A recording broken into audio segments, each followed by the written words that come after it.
India versus Pakistan का match हो और गर्मी ना हो ऐसा तो हो ही नहीं सकता, लेकिन इस बार गर्मी थोड़ी ज्यादा और उसके साथ साथ इस बार सवाल बहुत सारे हैं जो फैंस के दिमाग में, जिसमें सबसे पहला सवाल और जो सबसे बड़ा सवाल है वो ये कि यार इंडिया ने बायकॉट क्यों नहीं किया।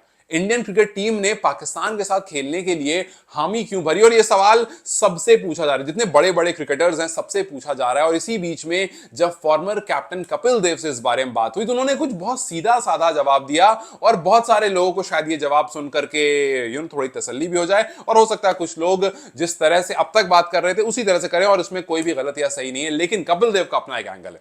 कपिल देव ने साफ साफ कहा कि भैया देखो, गेम पर फोकस करना चाहिए। इंडियन क्रिकेट टीम को उन्होंने सलाह दी है कि आप अपने गेम पर फोकस करो। उन्होंने कहा कि देखो, गवर्नमेंट को जो भी करना है वो गवर्नमेंट करेगी, गवर्नमेंट को जो फैसले लेने वो फैसले लेगी, आपको उस फैसले का पालन करना है। गवर्नमेंट को आपको फैसला देना था कि हाँ आप जाकर खेलो, अब आप यहां आ चुके हो, आप यहां आए हो गवर्नमेंट की वजह से, क्योंकि गवर्नमेंट ने हामी भरी है। सो अब आपका काम सिर्फ यह होना चाहिए कि भाई अब आप चुपचाप से जिस काम के लिए यहां आए हो वहां खेलो। आपकी टीम बहुत अच्छी है, आप जीतना जानते हो, आप यहां जीतने आए हो, आपका फोकस सिर्फ और सिर्फ जीतने पर होना चाहिए, इस चीज पर नहीं कि जी हम इंडिया और पाकिस्तान खेल रहे हैं या फिर हमारे सामने कौन खेल रहा है कौन नहीं खेल रहा है। आपको सिर्फ फोकस होना चाहिए कि आप यहां पर जीतने आए हो और आप यहां से जीत कर जाओगे। देखो, सिंपल सी कहानी है। उनका मतलब इतना था कि गवर्नमेंट को अगर आपको रोकना होता तो वो आपको रोक देते। गवर्नमेंट ने आपको यहां भेजा, आपको बीसीसीआई ने यहां भेजा, इसका मतलब है कि दोनों तरफ से हामी भरी गई है, इसी वजह से आप यहां पर खड़े हो, इसी वजह से आप यहां पर खेलने आए हो। आपको जिस काम के लिए भेजा गया है आप वो काम करो। बिकॉज आपको याद होगा बहुत टाइम पहले एक बार जब रोहित शर्मा से इस बारे में सवाल हुआ था, उस टाइम पर पहलगाम वाला मामला नहीं हुआ था, उससे पहले की बात थी, तो उन्होंने भी कुछ ऐसा ही जवाब दिया। उन्होंने कहा था कि यार देखो, अगर बीसीसीआई हमसे कहती है जाने को तो हम चले जाएंगे, अगर कहती है नहीं जाने को हम नहीं जाएंगे। हाल फिलहाल में जब चैंपियंस ट्रॉफी को लेकर बात हुई थी उस टाइम पर इंडियन गवर्नमेंट का स्टैंड एकदम सीधा था कि वहां नहीं जाना है, आपको नहीं खेलने जाना है। दैट्स इट, इंडियन टीम वहां खेलने नहीं गई, अलग अलग जगह मैचेस हुए। सो यहां पर कहानी जो कपिल देव की तरफ से आई है वो सिंपल सीधी सादी ये आई है कि अगर सरकार को रोकना होता वो आपको रोकते। सरकार का जो भी फैसला होगा वो उसको आपको पालन करना पड़ेगा। सरकार ने फैसला आपको दिया है कि आप जाओ और आप यहां पर आ चुके हो, सो अब आपको सीधा सीधा मैच खेलना होगा। और सिर्फ यहां पर सरकार की बात नहीं है, इनफैक्ट सुप्रीम कोर्ट में भी प्ली डाली गई थी कि इंडिया और पाकिस्तान के मैच को रद्द करा दिया जाए, लेकिन उस प्ली को, जो अर्जेंट प्ली थी, उसको रिफ्यूज कर दिया है सुप्रीम कोर्ट ने, उसको भी खारिज कर दिया है। सो वहां से भी एशिया कप को जो कैंसिल कराने, इस पर्टिकुलर मैच को जो कैंसिल कराने के लिए प्ली डाली गई थी उसको भी हटा दिया गया है। और इसके आगे अगर आप इंडियन कोच की बात करेंगे तो इंडियन कोच, बैटिंग कोच जो है सुधांशु कोटक, उन्होंने भी कहा कि गवर्नमेंट और बीसीसीआई का ये फैसला है और हमारा काम है खेलना। सो गवर्नमेंट ने और बीसीसीआई ने हमसे कहा है कि जाओ जाकर खेलो, तो हम यहां पर अब सीधा सीधा खेलने पहुंच गए। सो अब कहानी सीधी है कि इंडियन क्रिकेट प्लेयर्स जो हैं और या फिर इंडिया जो पूरी जो टीम है उनका एक ही टेक इस पर है कि भैया अगर हमसे कहा जाता कि आपको नहीं जाना है तो हम नहीं जाते, हमसे कहा गया कि आपको जाना है तो हमें एक जॉब दी गई है, हम उस जॉब को अब यहां पर पूरा करने के लिए पहुंचे हुए हैं। सो ये बात तो तय है कि जो फॉर्मर क्रिकेटर्स हैं उनका कहना है कि भैया सरकार ने जो कहा उसको मानो, जो अभी करंट कोचेस हैं उनका कहना है कि भाई सरकार ने कहा है तो आप इस काम को करो। लेकिन फैंस जो हैं बहुत सारे, उनका अभी भी ये कहना है कि हम बायकॉट करने वाले हैं। हालांकि बीसीसीआई का भी अपना एक बायकॉट का स्टाइल है। बीसीसीआई का स्टाइल यह है कि कोई भी बीसीसीआई का ऑफिशियल इस मैच को नहीं देखेगा। बीसीसीआई की तरफ से अभी तक कोई भी दुबई नहीं पहुंचा है। सो इंडिया और पाकिस्तान का जो मैच होगा एशिया कप में, उसमें कोई भी बीसीसीआई का ऑफिशियल अवेलेबल नहीं रहेगा। ये उनका अपना तरीका है इस मैच को बायकॉट करने का। सो अब देखना यह है कि ये जो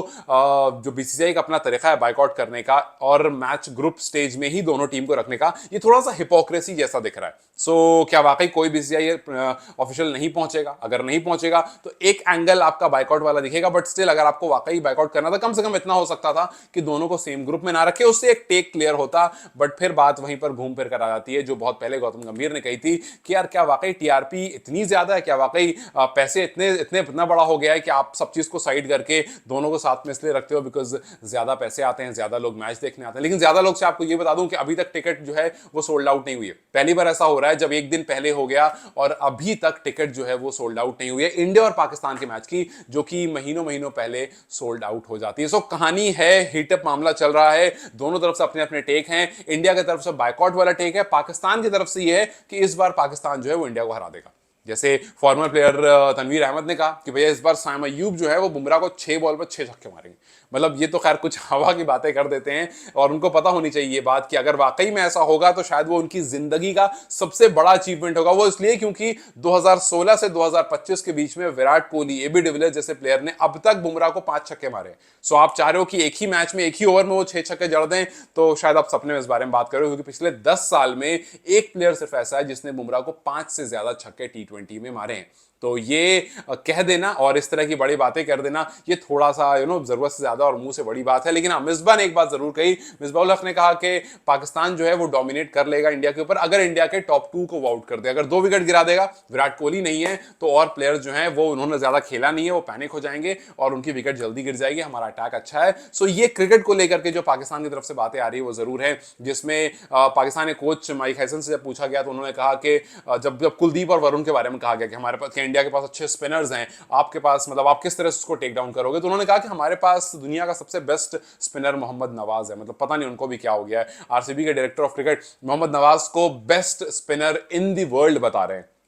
खैर, उन्होंने कहा कि हमारे पास स्पिनिंग ऑप्शन बहुत सारे, 5-5 स्पिनिंग ऑप्शन है, तो हम पक्का जो है वो इंडिया पर डोमिनेट करने वाले। खैर, अब देखना बस ये होगा कि पहली चीज तो ये कि क्या इंडिया और पाकिस्तान के मैच के दिन जो बाइकआउट वाली बात हो रही है, क्या वाकई लोग मैच देखने नहीं पहुंचेंगे। और जो अभी 50% के आसपास टिकट सेल आउट हुई है, बहुत लोगों का ये मानना है कि वो पाकिस्तान के लोग हैं, जिन्होंने पाकिस्तानियों ने ही उसको खरीदा होगा, क्योंकि यूएई में बहुत सारे पाकिस्तान के लोग भी रहते हैं। इंडिया के नंबर बहुत कम रहने वाले हैं, तो क्या उस दिन वाकई इस लेवल का बाइकआउट होगा कि इंडियन जर्सी में आपको फैंस मैच देखते हुए नहीं दिखेंगे, या फिर उनका भी यही मानना होगा, जो कपिल देव का मानना है, कि भाई गवर्नमेंट ने कहा है कि आप जाओ, आप खेलो, बीसीसीआई ने कहा है कि आप जाओ, आप खेलो, तो सरकार ने जब हमें भेजा है एक काम करने को, तो हम वो जॉब करेंगे। और क्योंकि फैंस जो हैं वो इंडिया के हैं, इंडिया को सपोर्ट करें, इंडिया को हमेशा से एक इमोशन की तरह कैरी किया है, तो वहां पर वो अपनी टीम को सपोर्ट करने के लिए पहुंचेंगे। खैर, ये तो मैच डे के दिन पता चलेगा, लेकिन फिलहाल ये गर्मी जो है वो बढ़ती जा रही है। खैर, आपकी इसमें क्या टेक, कपिल देव की स्टेटमेंट पर आपकी क्या टेक, मुझे कमेंट सेक्शन में जरूर बताएं। Till then you guys take care, I will see you very soon, bye bye.